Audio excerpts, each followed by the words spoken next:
In the chaotic spring of 1865, as the Civil War reached its brutal end, and the 13th Amendment formally ended slavery across the United States, a 7-year-old black girl in rural Georgia started showing abilities that would shatter every notion white society held about black intellect, human recollection, and the boundaries of what a young child's mind could achieve. Her name was Sarah Brown, and she had what today's psychology terms eidetic or photographic memory, the capacity to remember images, texts, sounds, and events with flawless precision after just a short exposure, as though her brain snapped perfect pictures of everything she encountered and kept them forever, ready for exact recall. Sarah was born in 1858 on a plantation in Wilkes County, Georgia, to parents who had been enslaved from birth. Her mother, Harriet Brown, served as a house servant in the main plantation house, a role seen as somewhat privileged compared to field labor, yet one that brought its own dangers and abuses, especially for enslaved women exposed to sexual violence from white men who wielded total control over their lives. Her father's name never appears in any surviving records. He was thought to be one of the field hands on the same plantation, although rumors suggested he could have been a white overseer. A sadly common reality in a system where enslaved women had no power to reject advances from those who dominated them. Sarah spent her earliest years amid the savage final days of slavery, when the institution faced mounting strain from the war, yet continued its routine cruelty and dehumanization for those still bound. The plantation she lived on was smaller than the vast cotton empires farther south, mainly growing food crops and raising livestock to feed Confederate troops. Conditions remained grueling, however, with harsh discipline as owners and overseers fought to keep control over an enslaved workforce that sensed freedom approaching and grew bolder in resisting the system holding them captive. Before we dive deeper into this remarkable story, if you agree that our people's history must never be forgotten, drop a comment telling us where you're watching from and hit subscribe so our community keeps growing and our voices keep rising. Now, back to Sarah Brown, the girl with the photographic memory, when Union troops swept through Georgia in late 1864 and early 1865, during Sherman's march to the sea and the push northward into the Carolinas. The foundations of slavery began crumbling even before official emancipation. Enslaved people escaped plantations as Northern soldiers neared, sought safety with Union armies, or simply refused to work, behaving as free individuals long before the law caught up. The plantation where Sarah lived felt this collapse firsthand. Many enslaved workers fled. The white family temporarily abandoned the land, and those black people who stayed behind found themselves in a strange limbo, not enslaved in practice, yet not legally free, with no means or support to sustain themselves.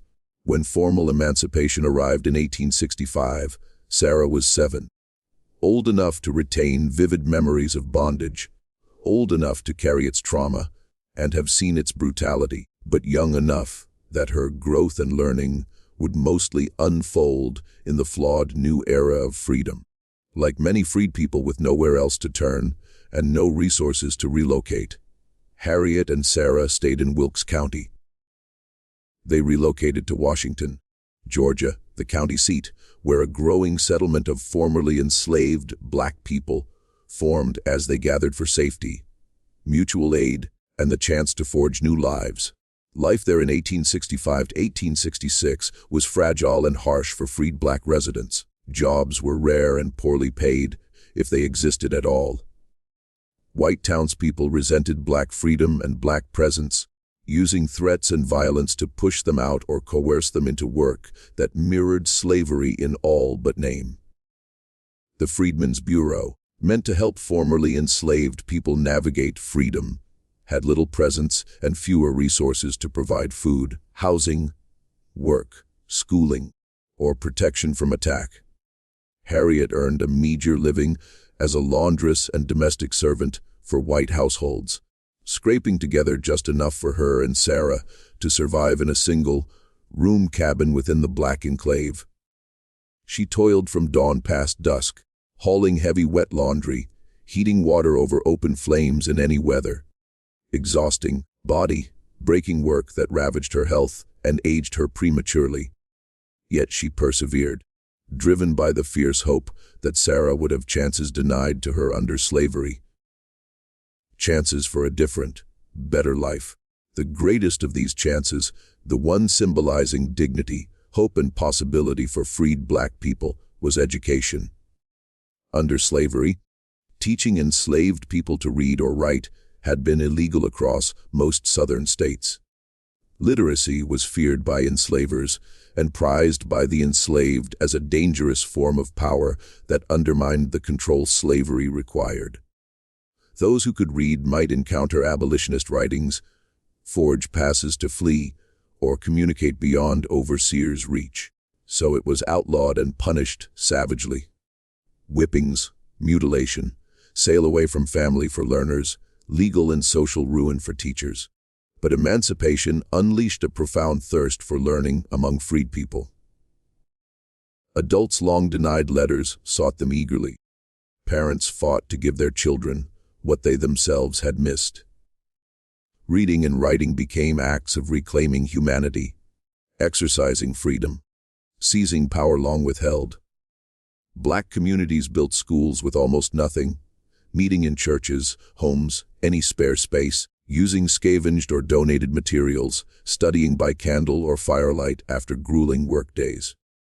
In Washington, schooling for black children remained perilous and scarce right after emancipation. White society fiercely opposed black literacy, seeing educated black people as dangers to the racial order meant to replace slavery. Black schools were torched, teachers threatened or murdered, students harassed or assaulted. Still, black communities and northern missionaries pressed on, knowing education was vital to true freedom and future promise. In late 1865, months after freedom came, Harriet enrolled Sarah in one of these improvised schools. It met in a simple wooden church the black community had hastily built from salvaged materials and volunteer labor, serving as worship space Sundays and classroom weekday evenings. The teacher was Martha Williams, a young free-born black woman from the North educated by Quaker missionaries, devoted to black schooling. Martha had traveled south after the war with the wave of idealistic Northern educators, convinced that teaching freed people could secure citizenship and foster a fairer South. Lessons happened by candle and firelight after dark, when day laborers could finally attend. Most students were adults and teens, starting literacy from scratch after lifetimes barred from it, progressing slowly amid exhaustion and spotty attendance. But younger children like Sarah approached learning fresh, with a child's quick curiosity and ease. It was in Martha Williams's classroom during the winter of 1865 to 1866 that Sarah's astonishing memory first became unmistakable to anyone outside her family. Martha taught basics the alphabet, simple words, letter, sound links foundational to reading. She used slates and chalk when available, wrote on paper scraps for copying practice, read from scarce books, mostly Bibles and primers gifted by Northern charities. Her older students struggled, not from lack of intellect, but from starting late, attending irregularly, studying in poor light with poor tools, drained from labor, and from years told they were incapable. But Sarah stood apart in ways Martha had never seen despite years teaching. After one alphabet lesson, Sarah recited all 26 letters forward and backward flawlessly, recognized each by sight, wrote them perfectly from memory. After hearing a short Bible passage once, she repeated it verbatim, capturing exact words, punctuation, even Martha's tone and rhythm. When Martha wrote words on the slate, then erased them, Sarah described precisely what had been there and where. exactly as if still seeing the board. Her mind seemed to snapshot everything seen or heard, storing it forever for instant, flawless retrieval. Martha first suspected secret prior teaching. Perhaps Harriet had risked teaching her daughter despite the bans. But Harriet confirmed unequivocally. Sarah had never been taught before. Harriet herself remained illiterate, unable to teach even if willing to risk savage punishment. Sarah's gifts stunned her mother as much as her teacher. To probe further, Martha presented harder material, longer Bible sections, geography or history pages, math tables, whatever scarce resources allowed. Sarah reproduced everything after one quick look. Shown a text page for seconds, she recited it perfectly, preserving line breaks and paragraphs, as if reading aloud. Shown intricate maps of countries or states with rivers, mountains, cities, she redrew them accurately.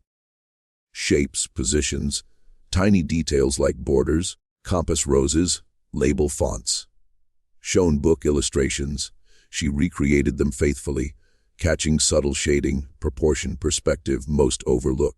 Given random lists, numbers, unrelated words, dates, names, she repeated them perfectly, recalled them hours or days later, recited forward, backward. From any point, Martha felt both wonder and unease. Sarah's gifts proved intellectual power, surpassing any racial stereotype white society used to defend slavery and ongoing oppression. A 7-year-old formerly enslaved black girl displaying memory beyond educated white adults demolished claims of natural black inferiority.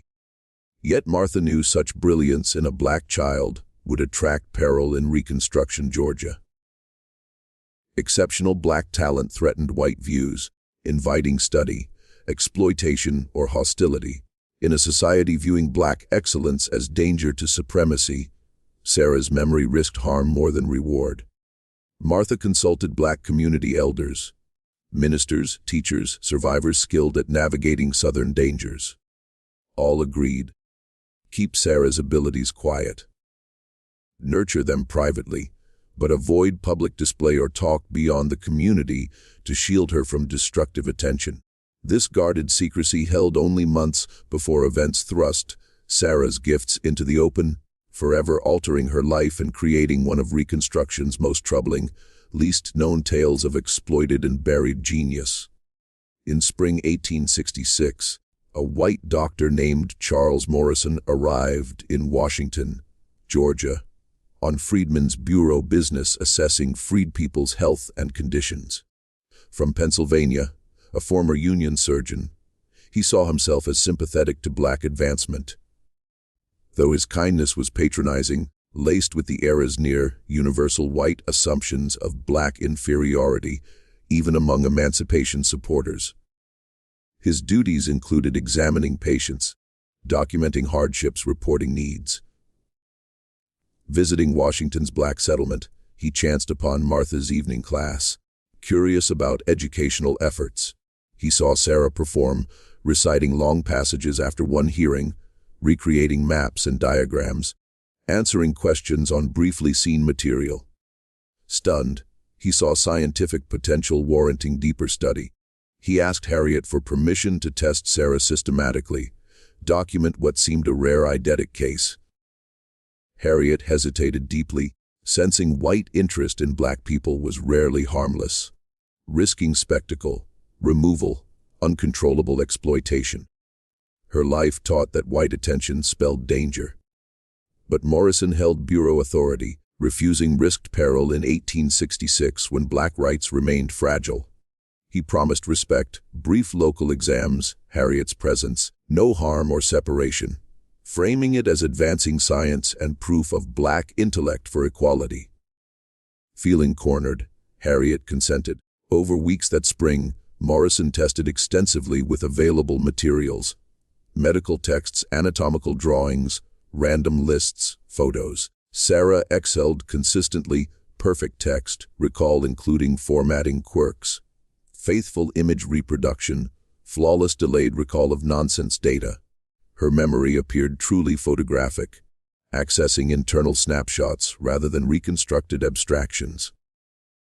Morrison ruled out tricks, confirmed breadth and permanence, concluding genuine eidetic ability, rarer than any he'd known. He drafted reports for northern journals describing an 8-year-old Negro child, with unprecedented recall, speculating as inaccurately, given 1866 limits on brain mechanisms.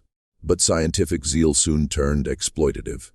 Recognizing career and financial gain, publications, lectures, paid shows of the Negro prodigy, Morrison shifted course. From summer 1866, he staged public exhibitions advertising the remarkable colored girl who never forgets in local and regional papers. Renting halls, charging admission, he blended science and spectacle. Performances followed pattern introduction, then audience, submitted materials shown briefly to Sarah onstage. She recited texts, described images, redrew maps, wowing crowds. Morrison lectured on scientific import, sometimes arguing her case, refuted racist intellect claims. Yet the shows remained exploitation. Sarah displayed as oddity for white amusement and profit, mostly Morrison's, with Harriet receiving little. Harriet protested limitedly. Morrison controlled access, kept earnings, threatened legal removal or worse if she resisted, reminding her black women held little standing against white authority. Audience reactions varied, exposing post-slavery contradictions. Some marveled, rethinking racist dogma when a black child outshone white adults. Others suspected fraud, unable to accept black superiority, probing for tricks. Still others found her gifts unnatural, demonic, invoking religion to frame perfect memory as satanic in a black girl, never divine. Ministers joined debates. Some hailed divine proof of black humanity and rights. Others warned demonic influence unleashed by freedom. Sarah became theological battleground over race and emancipation's meaning. Voiceless amid adult storms, the crisis arrived fall 1866 when a demonstration challenger brought a wartime newspaper page on a 1863 Wilkes County lynching of a black man accused of aiding escapes. Shown briefly, Sarah recited the article exactly. Details of accusation, capture, public hanging. She described the woodcut illustration. Then, unprompted, named white men depicted, drawing from childhood sightings and community stories, store owners, planters, the sheriff. Audience fury erupted. Implicated or related men shouted denial, accused coaching or lies, threatened violence. Chaos ended the show. Morrison rushed Sarah away. He downplayed it as confusion, but harm was done. Sarah exposed crimes whites wanted buried for reconciliation, without reckoning. Thereafter she became threat, a permanent witness to unpunishable atrocities. Spontaneously, she began sketching violent scenes from memory: whippings, assaults, unmarked graves, contract fraud, suppressed organizing. She mapped secret burial sites, named perpetrators, becoming living archive of white crimes. This imperiled Reconstruction's fragile politics, where federal efforts toward black citizenship faced violent white backlash, needing amnesia about slavery's horrors. Emerging, lost cause. Myths required forgetting brutality, recasting Confederacy honorably. Sarah's unfading testimony undermined that. Coverage ceased. Morrison faced threats, halted shows, left Georgia by 1867, taking notes, never publishing promised proof of black genius. Sarah and Harriet, now marked dangerous, moved to Augusta seeking anonymity. There, under AME minister Reverend Thomas Wilson, Sarah's gifts served black community, memorizing separated families' details, elders' stories, preserving oral history whites ignored. She excelled academically, mastering advanced subjects rapidly. By 12, far beyond peers, teachers saw university potential barred to black women. Yet danger persisted. In 1870, whites sought forcible brain study post-mortem to explain her gifts without upsetting racial science. Community armed resistance repelled them. Leaders decided Sarah must leave South. In 1871, sent to Philadelphia's Institute for Colored Youth for classical education, living with church-connected family. Heartbreaking separation from Harriet, who stayed for work and roots. They corresponded but never reunited. Harriet died 1879. In Philadelphia 1871-1876, Sarah dazzled perfect scores, instant mastery of Latin, math, sciences. But perfect memory's curse emerged. She relived slavery traumas vividly, suffering PTSD, like episodes without fading relief. Graduating 1876 at 18 with a lead education, Sarah then vanishes from records. No marriage, death, work traces.